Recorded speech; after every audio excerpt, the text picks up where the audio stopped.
মানুষকে বলেছিলাম আমি বদল চাই, বদলা চাই না।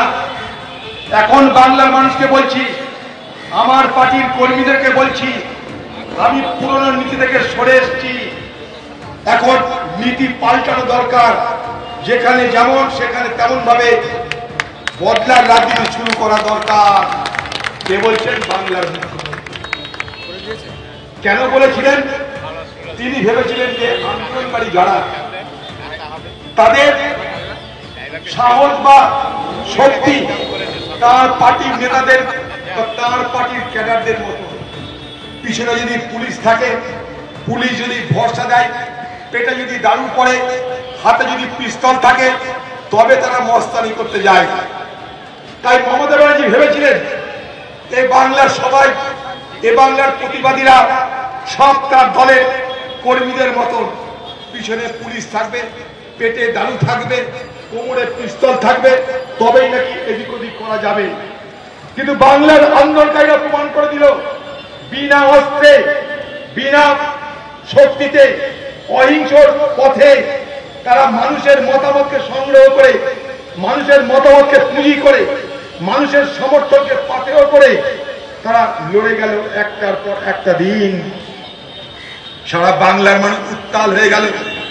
আজ আমার মনে আছে 9ই আগস্ট, সেই ঘটনার পর এই বাংলার আন্দোলনকারীরা স্লোগান দিয়েছিল, 14ই আগস্ট বাংলার মায়েরা বোনেরা রাত দখল করবার আন্দোলন করুন।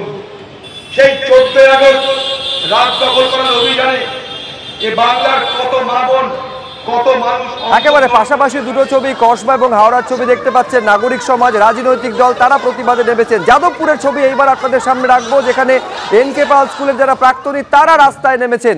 আমাদের প্রতিনিধি বা হিন্দল দেশ এই ছবি আরো বিস্তারিতভাবে আপনাদের জন্য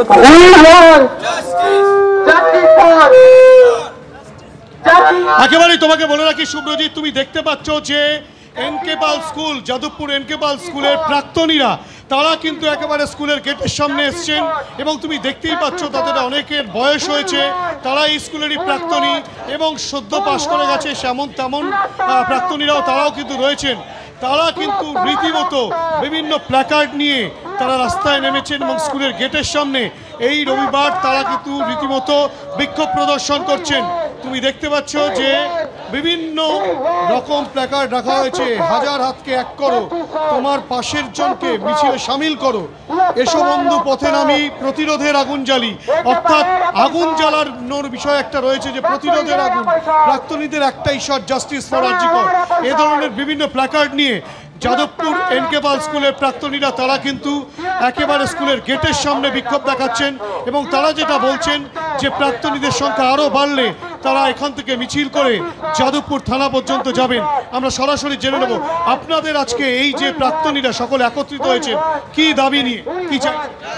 আমরা প্রাক্তনীরা আমরা চাই যে জাস্টিস চাই। আর জি করের যে ঘটনা ঘটেছে, নৃশংস হত্যা এবং তারপরে যেভাবে তাকে মারা হয়েছে, এটা সমাজের কাছে একটা কলঙ্ক।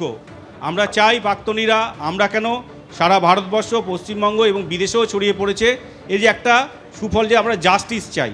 এখন আমরা অর্থাৎ বিভিন্ন স্কুলের প্রাক্তনীরা তারা আজকে আর জি কর কাণ্ডের প্রতিবাদে সরব হয়েছেন। কার্মেল স্কুলের প্রাক্তনীরাও আজকে মিছিল বের করেছেন। দক্ষিণাপন থেকে শুরু হয়ে যে মিছিল গড়িয়াহাটের দিকে এগোচ্ছে,